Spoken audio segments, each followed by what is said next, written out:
Well, bago tayo pumunta sa impeachment, kakatawag lang ni Maharlika Bojaquera sa akin. At ang sabi niya, lumabas na yung written authentication ng Pulburon video. Yan naman po ang katotohanan. Kaya naman minsan tinanggal ng Facebook, ibinalik, kasi nga merong ginamit na computer apps na tinatawag ay, ano ba tawag doon sa app na ginamit namin? Ano nga ba yun?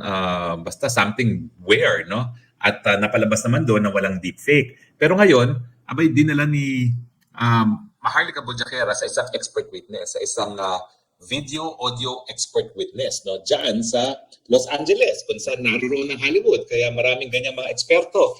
At ang conclusion po, authentic ang video. There is no evidence of alteration.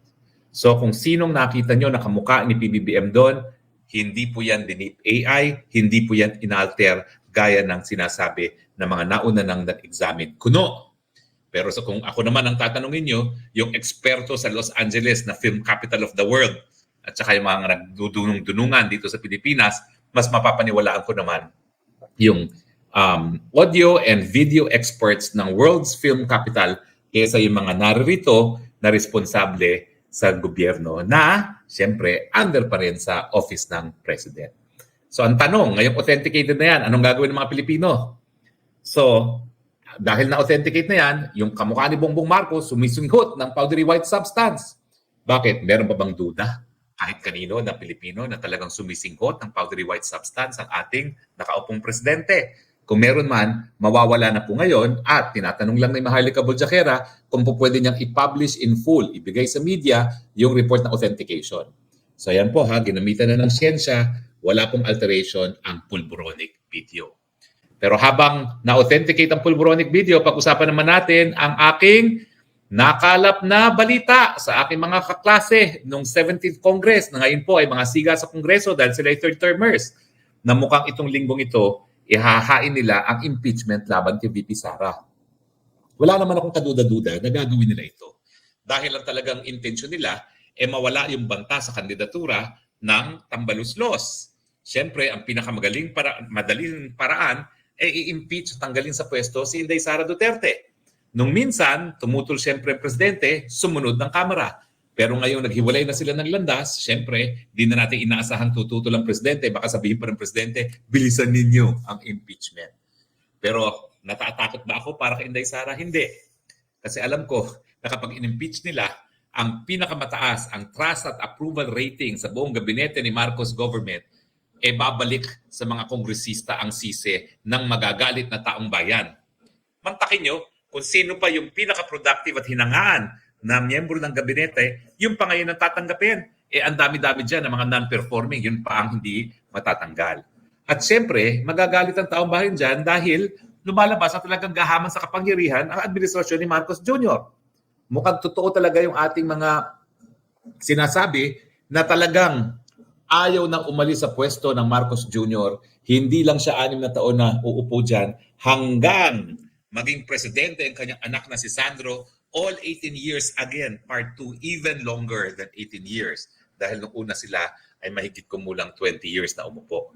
Maybe ang gusto nila panghabang buhay nang nakaupo dyan ang Marcos. At alam naman natin, kaya napakaaga pa ng eleksyon, tinira na nila yung budget ni Inday Sara noong 2023, di ba? Kaya nga tayo narito ngayon na nawarak ang unit team dahil nga doon sa panira nila, pagbawas nila sa budget ni Inday Sara, isang pamamaraan para mawala nga ang banta sa kandidatura ng kanilang susunod na Prime Minister. Ngayon, ano kaya ang basehan? Well, nandyan yung sinasabi nilang intelligence fund. Alam nyo, hindi basehan yan. Bakit? Unang-una, hindi naman siya nagbigay. Ang presidente nagbigay. At ang presidente, galing yan sa kanyang contingent fund. Talaga naman ang contingent fund, pagagastusan yan para dun sa mga pangangailangan na hindi nakapaloob bilang line item sa budget. So legal yon. Kung meron dapat ma-impeach, yung presidente dapat ma-impeach kung ang gagamitin nila yung 221 million na nanggaling sa contingency fund ng presidente. Hindi ako nagkakamali, parang 125 ang confidential fund doon na dinistribute sa lahat ng satellite offices ng VP at saka MOOE naman yung balanse. MOE, yan yung gastos talaga ng opisina. Kasi nga, Nobyembre na na-release yan eh. So talagang may mga kulang na budget Wala nang budget kasi umupo siya, ano na, matapos ng June 30, ubos na ang budget, may mga gastos na kinakailangan paggastusan, natural, kailangan humanap ng paraan para magkaroon ng pondo. At humingi naman siya ng pondo sa presidente, pinagbigyan naman siya. So kung meron dapat ma-impeach dyan, dapat yung nagbigay, hindi yung pinagbigyan. O gumagawa sila ng issue na ang bilis daw na gastos ng 125. Bakit hindi? Nobyembre na yun. Kapag pinatagal mo pa, 19 days ata nila nagastos yun. Alam mo, ibig sabihin lang dyan, within 19 days, dapat ma-obligate. Hindi naman ibig sabihin na lumabas na yung pondo within 19 days. Dapat lang yung pagbibigyan na identify na at sinasabi mo na meron ng pinaglalaanan itong pondong ito. Hindi naman ibig sabihin yun na talagang gagastusin mo to the last centavo. Dapat lang ma-obligate kasi kapag matapos ang taon at hindi nagastos yan, babalik at babalik yan sa general fund. Bakit ba humingi si VP Sara kung hindi naman talaga gagastusin? Pero may mga naririnig ako na dadagdagan daw nila. Bukas ata sila magdidesisyon kung ano talaga maging basihan nila. Halo-halo ang maging basihan yan.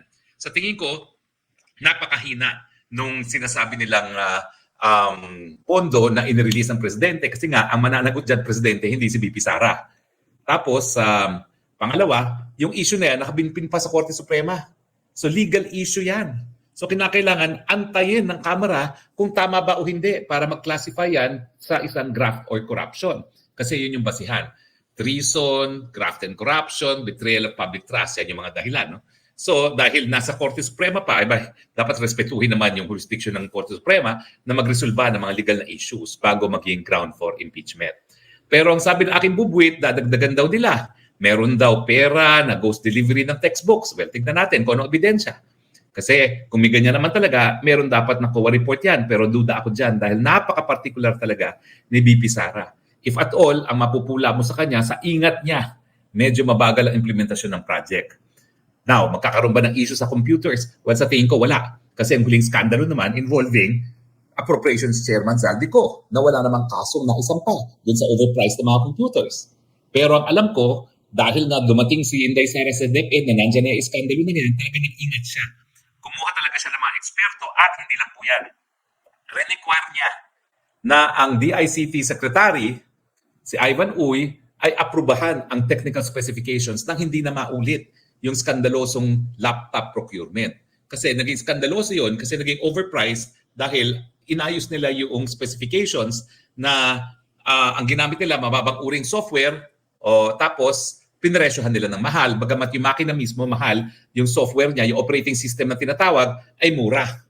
So, kaya nag-ingat si Inday Sara Duterte. Alam ko, wala siyang pinabid na laptop na ang specification hindi aprobado ng DICT.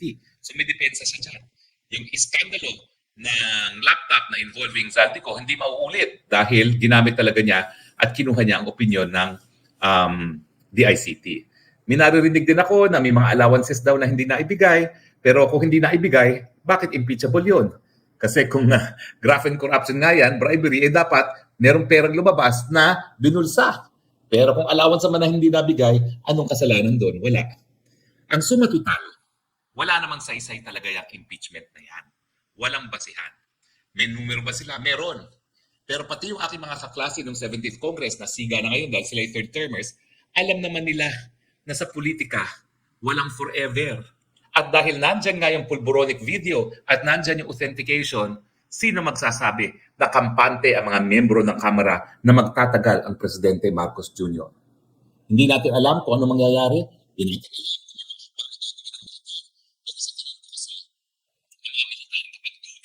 Sa isang sundalo ay drug addict, pinaka-drug test kagad at kapag positive, si Santi kagad sa kanyang trabaho. Mantakin yung presidente pinagdudutahan at gumagamit ng drug use at itong authentication nito na sa Amerika pa nanggaling, sa LA pa, film capital of the world, mahirap baliwalain yan. So hindi natin alam kung anong nasa isipan ng hukbong sandatahan na tinalaga ng ating saligang batas na protektor ng taong bayan. Hindi natin alam kung ano maging reaksyon ng taong bayan dito sa authentication nito. Dati, pinasinungalingan ng gobyerno. Ang ginawa lang naman nila, comparison ng tenga. So, samantalang kami, ang ginawa namin, computer app. Pero ito, eksperto nito, iba't ibang test ang ginawa. Sino ngayon na magsasabi na walang siyensya nagsasabi na mukhang authentic nga yung pulboronic video na yan? At kapag merong banta na ganyan, na talagang hindi tayo sigurado sa pag-iisip ng presidente, Kung ikay congressman, isusugal mo ba lahat at i-impeach mo ang vice president na po pwedeng maging presidente? Tingin ko hindi. So tingin ko, bagamat madali makakuha ng numero, hindi ganun kadami ang maglalagda dyan. Yung mga veterano, hindi lang yung mga third term, yung mga fourth time, fifth time, sixth time ng mga kongresista, alam nila ang anyo ng politika. Po pwedeng magbago ang ihip ng hangin, lalo na nandyan ang pulboronic video na na-authenticate na. Takot lang nila, nalalagda sila sa isang impeachment na baka mamaya yung ini-impeach maging presidente. Yan naman ang ganda sa politika. Pag ikaw ay trapo, merong, kumbaga, self-regulating mechanism. Miski ikaw isaksakan ng sip-sip, babalansin mo rin. Ganong katagal ba itong maghaharing uri ang aking sinisip-sipan? Sa tingin ko, ang kalkulasyon nila, baka hindi rin magtagal. At baka nga, mahirapan din sila na kunin ang numero miski dyan sa Kamara. At syempre, sa Senado, well, iba po talaga ang Senado. Wala silang pakialam. In the sense na hindi sila sumusunod sa isang speaker na nais na tanggalin ang isang katunggali sa 2028. Kasi sa Senado, lahat sila po pwede silang mag-ambisyon maging presidente. Pero dahil nga po ang mandato nila galing sa taong bayan at dahil wala silang sinasambang Senate President, ang Senate President ay isa lang sa kanila, yes, he is the first amongst equals, pero hindi talaga ganun ng katinding hawak ng Senate President gaya ng Speaker of the House na siya nagdedetermine ng budget. Sa tingin ko, mas magiging independiente ang mga senador. Huwag na rin natin kalimutan, ha? Doon si Jan, kinampanya ni Inday Sara nung sila ay tumakbo noong 2019. At ngayon, karamihan din nung nanalo ng huling eleksyon ay kinampanya rin ni Inday Sara. So tingin ko, mahihirapan talaga sila makakuha ng conviction dyan sa Senado, maski pa makalusot sa Kamara de Representante. Pero ang sumatotal, alam naman ng tao na talagang ang kanilang dahilan kung bakit sila naghahain ng impeachment para lang mawala ang banta laban sa Marcos Forever sa 2028. At tingin ko, mulat ang mga mata ng mga Pilipino na paninira lang to kay BP Sara. Gaya ng yung lahat ng binabato nila sa akin, paninira lang laban sa akin dahil ako nga po ay isang maisog, isang maingay na nagsasabi na ang Marcos Jr. administration ay hindi tupad sa pangarap at dapat sentensyahan na ng taong bayan ng pagsisante sa kanyang pwesto. Well, tignan po natin ang mga reaksyon ng ating mga viewers dahil ang Spokes Hour naman po ay narito para sa inyo. Okay, si Ron Passion ay suke. Money-powered drugs are irresistible force, attorney, but I really hope that when time comes that the right people finally prevail, we should get even. We should not let this pass all unpunished. Well, ako po naniniwala. Kaya naulit ang kasaysayan na isa na namang Marcos dahil hindi nga natin pinakulong ang kahit sino sa Marcos family. Kinakailangan talaga maparusahan sila ng magsilbing leksyon. Willie Visuyan, paano ang botohan sa Senado, attorney, kapag ma-impeach si VP Sara? 3/4 votes pa din ba? Kasi kung ganon, malabo ma-impeach si VP Sara kasi marami po atang Duterte allies doon. Well, ang true blue Duterte allies ay dalawa na lang kasi umalis na si Tol. No? Pero yun nga, ang bilang ko, halos lahat na kampanya ni VP Sara noong 2019 at halos lahat, maliban siguro sa 4 o 5, ang hindi na kampanya ni VP Sara itong eleksyon na nakalipas. Okay? Si Noby Verona Pineda, impeachment and the unimpeachable. Bakit hindi impeach ang president? Andan ang mga issue sa kanya tulad na lang ng pag-addict niya, pag-take ng illegal drugs like cocaine, andyan ang mga ebidensya, ayaw pa pag-usapan, Diyos ko. Well, hindi lang po sa pamamagitan ng impeachment na tatanggal ang presidente. Pwede rin pong death, pwedeng resignation, pwedeng incapacity. At nakasaan po sa ligang batas, no? In case of major illness, dapat iparating ang kalusugan ng presidente. At titignan po natin dahil ang drug use po ay classified by the doctors, by the WHO, as a serious illness. Nin R. Balaba, who will possibly lead the Defense Council if ever the article of impeachment will be sent to the Senate, attorney? Well, yan po yung didesisyonan ni Inday Sara Duterte. Okay? Tapos, sino pa? Carmela Inamak. Spokeshari, mukhang puno ang salop at nakaredy na ang lahat para sa people power. Need na lang ang blessing ni Lord. So let's pray hard para mawala na sa BBM at tamba. Let us pray. Lord, protect this nation against individuals who cannot lead, against individuals who are hooked on drugs, against substances that will not lead to anything good to this country. liberate us from these individuals and let those who have clear minds and clear dedication to service to the people take over. In Jesus' name we pray, amen. Okay, yan, nagdasal na tayo. Imelda Barola, imbis na ipa-hair follicle drug test si PBBM, nagawa pa nilang ipa-impeach si VP Sara. Anong batas ba meron tayo ngayon na napakagulo? Well, napakagulo nga po talaga. No? Pero ganyan po talaga. Hang in there. Okay? Olivia Lee, si Romualdogs, nangangati na ang puwet. Gustong-gusto maging VP. Well, pag natanggal po ang VP, talaga naman pong appointee ng presidente ang uupo. At tama kayo, no? Baka nga ang maging choice ay ang presidential insan. Si Eberhard Cargilog, hay nako po, diversionary tactic na lang po nila iyang impeachment upang pagtakpan ang kapalpakan ng bangag na administration nito. Tama po, ang problema pa rin, gutom ang taong bayan, napakataas ang presyo ng bilihin, kulang ang trabaho, napakababa ng sweldo. Yan pa rin ang problema. Okay? Si Rol Verano, ano naman kung ma-impeach, hindi nila mababago ang katotohanan. Adik ang pamilyang Marcos at malapit na ang USB. Di Kathy Binag. No? Oo nga naman. Okay? Si Carl Sam MG, attorney, di pa ba po pwede ang House Speaker ang impeach? Ang House Speaker po binoboto lang ng mga kongresista. Ngayon po, walang lalaban. No? Dahil alam naman niya, hawak ng Speaker kasi talaga yung pondo. At kapag ikaw ay sumuway sa Speaker, wala kang pondo. Okay? Mari Garcia Domingo, ano daw pong valid reason para ma-impeach? Well, wala po akong nakikitang valid reason para ma-impeach si Inday Sara. Full stop. Politika lang po talaga yan. Para siraan at maging baksang sisiw si Inday Sara pagdating ng 2028. Hindi naman nila alam, magagalit ang taong bayan. Baka gantihan sila. Baka sila pa ang mawala sa pwesto. Truth matters. Yes, attorney, naging agresibo na sila dahil dehado na sila sa future politics. Tingin ko rin po, the more insecure they get, the more desperate they are kung ano-anong gagawin. Mga kasikap channel, attorney, paspasan na paninira nila ngayon sa inyo at kay VP and President Duterte, sana wag po kayong magbago. Hindi po, nandito pa rin po ako, narinig nyo naman po ako. No? Ako po ay hanggang mamatay, tatanggapin ko po yan, pero magsasalita pa rin ako para sa sambayan ng Pilipino. Yan po ang pangako ko. Patayin na nila ako, di nila ako mapapatahimik. Jane Mugate, oras na ma-impeach si VP, ngayon pa lang paghandaan ko, air ticket ko, balik EDSA ako to Malacanang. Marami pong nag-iisip niyan. Kaya nga feeling ko, sige tuloy niyo yan. Nang makita niyo ang hagupit ng taong bayan na ngayon nananahimik dahil maski alam nilang may diferensya sa pag-iisip ang presidente dahil wala sa tamang pag-iisip, tinitiis na lang para lang magkaroon ng kapayapaan. Pero pag kayo nag-impeach, you cast the first stone. At tingin ko, magugulat kayo, masasya kayo sa galit ng taong bayan. Edna Van der Heide, taas ng rating ng ating VP, tapos impeach nila, wow, sa kanila babalik yan po. Kaya po ako, gusto kong ituloy nila nang makatikim sila ng hagupit ng taong bayan. Di ba po? Si Benilda Sujiyamo, good evening, attorney. Paano po pag na-impeach si VP Sara? Well, tutuloy pa naman po yan sa trial doon sa Senado. Sa tingin ko, wala po silang numero talaga sa Senado. Okay? So wag po kayo mag-alala. Leonor Baltasar Carlos, hello po, Atty. Harry Roque, watching from Israel. Nalulungkot ako yung mga ginagawa po nila kay Inday Sara. Talaga pong nakakalungkot. Wag na po kayo malungkot. Maggalit na kayo. At sabihin nyo sa mga kamag-anak ninyo sa Pilipinas, kinakailangan tututal yan, labanan yan, protektahan ang Inday Sara. Okay?